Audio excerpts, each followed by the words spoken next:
salaamaaleykum sama mbokk internet yi man la Paulette Maskiman ngeen ma gën a xamee maa ngi fi ak yéen tey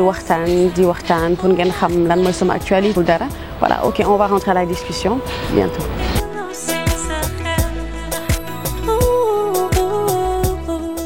Longue absence bi c'est dû à dama doon liggéey déjà album bi avant loolu commencé woon naa déjà album bi ak Edouard Adama Ndiaye. Mais bon, comme on dit, Dieu en a décidé autrement. Déjà, Armand commençait à une grande partie album bi. Mais bon, comme après décembre, on a fait une petite pause. Et après, on a rencontré un super grand bout de Mansour. Il nous a égalé l'album bi quoi. Non, au début, nous avons soutenir, nous épauler si dans tous les milieux. Instant il nous manque un peu voilà de soutien et dans tous les domaines. Et ben moi il s'est proposé, il nous a dit amul problème li ma mën def dal dina ko def li ma mënul def nañ ko outil. Voilà déjà dama doon liggéey album bi après ñu liggéey ak musiciens yi ñu def répétition surtout tamit liggéey sama voix vocalise ak liggéey surtout tamit sama timidité bi liggéey scène bi. Par exemple pour mën a def show ci scène parce que des fois dañuy nekk je suis trop timide sur scène loolu yëpp dañ ko doon liggéey voilà c'est pour mën a au moins indi benn bon produit bu nga xam ne dina refléter Maskiman lu mu joxe woon.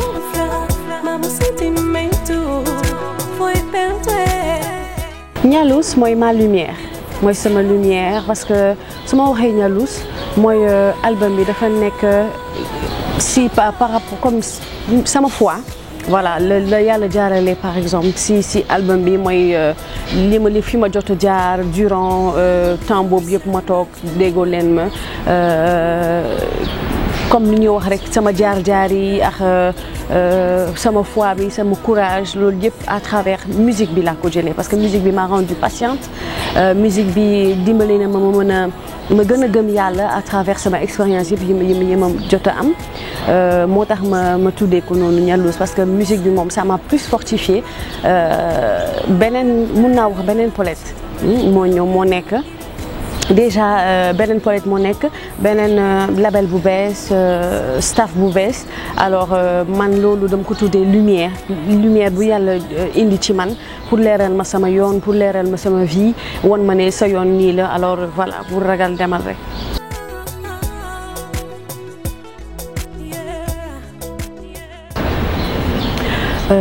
Message yu mu si lancé déjà woy naa Vida mooy lu nga xam ne jot naa ko muy man ak yeneen expérience jot naa ko am ci sama vie mooy par exemple kuuba yu ñu lay def nit yi lay soxoree fii jalousie yi fii man jot naa si jàngat yu bëri ma woy ko si biir te ma ne ku gëmul yàlla rek gëmoo dara nga xam ne yàlla mooy maye mooy joxe mooy séddale. Voilà mënoo jël chance su keneen man mënuma jël chance su keneen kenn mënu def comme Philippe kenn mënu def comme Paulette kenn mënu def comme Youssou Ndour yàlla ku nekk la may sa bos voilà jot naa si woy yaay jot naa si woy la vraie apparence góor bu nga xam ne man jox naa ko góor quoi vrai góor ñuy laaj c'est pas comme lu ñuy wax apparence bi li ne man li ma woy si góor muy li nekk si xolam loolu lañu war a apprécier si góor lu nekk si xolam fay je si lu góor bi mën la apporter góor lu mu mën a changer si yow voilà à part ça en tout cas album bi ça reflète plus une expérience de foi la woy si biir album bi.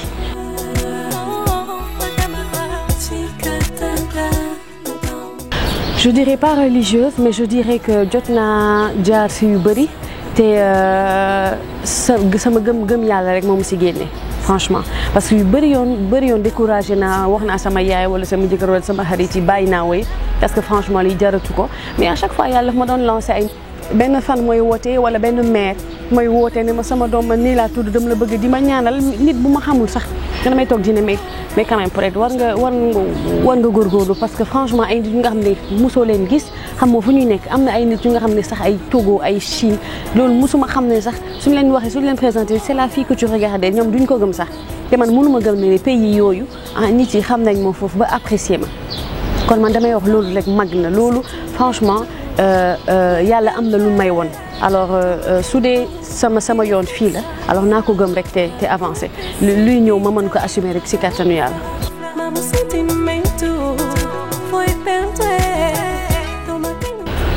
non Paulette rëccul dara au contraire Paulette dafa timidoon tellement dafa calmoon tellement que dafa doon comme on dirait dafa doon bàyyi ñeneen ñi di ko yëpp wala dafa amoon ay genre comme on dit je te marcher sur la tête quoi je sais pas naka lañ koy waxee en wolof tellement dama doon jàpp dara du dara à chaque fois mais en fin de compte comme on dit le vase a débordé dafa ëppoon alors ma ne lii il faut que ma changer ko parce que du ma mën a avancer sama yoon à chaque fois muy même chose yi di revenir daal parce que lii en plus muy sama yaay sama entourage bi yëpp dañ ma doon conseil ñu ne ma yàlla lii la def si sa yoon parce que j'ai laissé sama étude ak yëpp pour la musique te yàlla woon na ma ne lii mooy sama yoon alors il faut que ma def benn prise de conscience xam est-ce que bëgg naa des si yoon bi wala bëgg naa def leneen su dee moom la wala su dee leneen sax dama war a changer nekk benn femme forte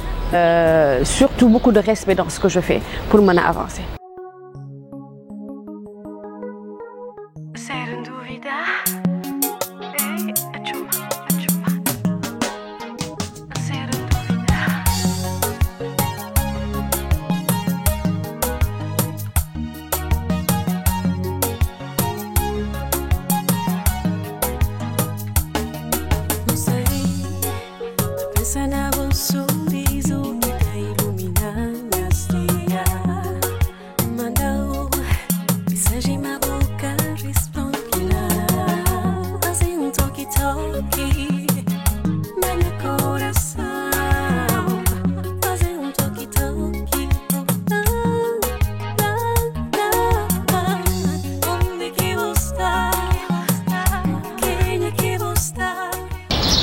ñàkk confiance day critiquer tuuti jigéen ñi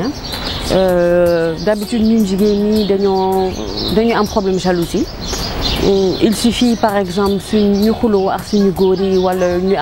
ñu gis ko ak keneen rek ñu def si problème et d'habitude ñoom la majeure partie des hommes suñu amee benn xuloo bu ndaw ak seen copine wala ak seen jabar dañu préférer dem léegi dem bi yow da ngay rëccu après da ngay essayer woote mais comme du décrocher affaire bi daf lay choc daf lay def benn voilà benn prise de conscience da ngay ne mais décroché wul est-ce que nekkul ak keneen wala fu mu dem kan la nekkal alors voilà loolu laa woy tuuti si signe confiance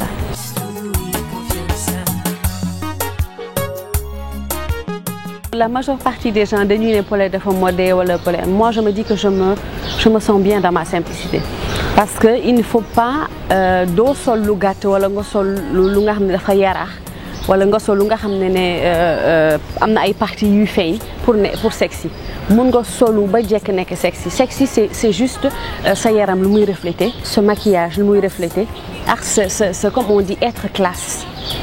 tu peux être sexy en veste cravate et pantalon tu peux être sexy en chemise tu peux être sexy même en pull ce n'est pas le sexy ce n'est pas moi je pense pas que loolu la taaru jigéen si lu muy gën a génn c'est du côté muy gën a muuru nit yi di comme on dit góor yi di gën a am kumpa parce que déjà quand il y a des habits que tu portes sa rondeur yi dañuy feeñ il y a des femmes que tu sais elles ont de gros seins mais pourtant elles sont très bien habillées et ça fait très joli mais au moins elles sont bien habillées et ça reflète ce que la femme est ce que la personne est moi je pense que sexy bi wala bëgg a fës bëgg a wanewu c'est pour man peut-être les autres mais pour moi def lu ëpp taxul nga mën a wanewu l'essentiel c'est ce qu'il y a au fond de toi.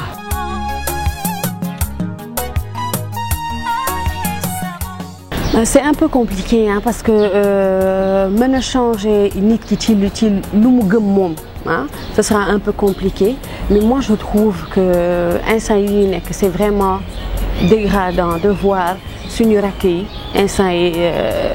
ñu nekkee wala ñu doxalee et ce sera un peu compliqué nga mën leen changer parce que am nañ ko ba pare seen bopp ils l'ont trouvé ici et c'est dommage que mu nekk benn tendance léegi que ñoom ñu adopté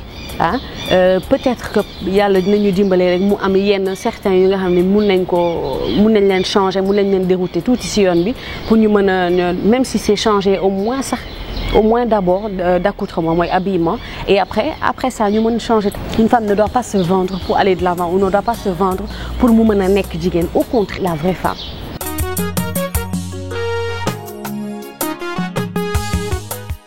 Ben, pour le moment,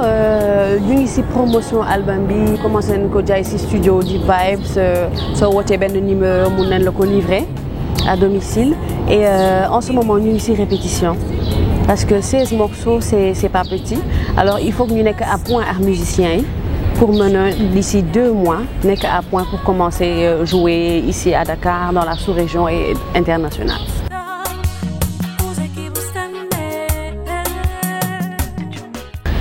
Ben déjà ce mot de la fin c'est d'abord mais jusqu'aujourd'hui ñu ngi ak man bàyyi ñu ma yàlla rek ñi nga xam ne à chaque fois vous nous permettez au moins de pouvoir nous exprimer wax lu ñuy def ak lu ñuy pare voilà et à tous les internautes je dis coucou et gros merci jërëjëf bu baax maa ngi leen di sant bu baax à bientôt c'était Paulette.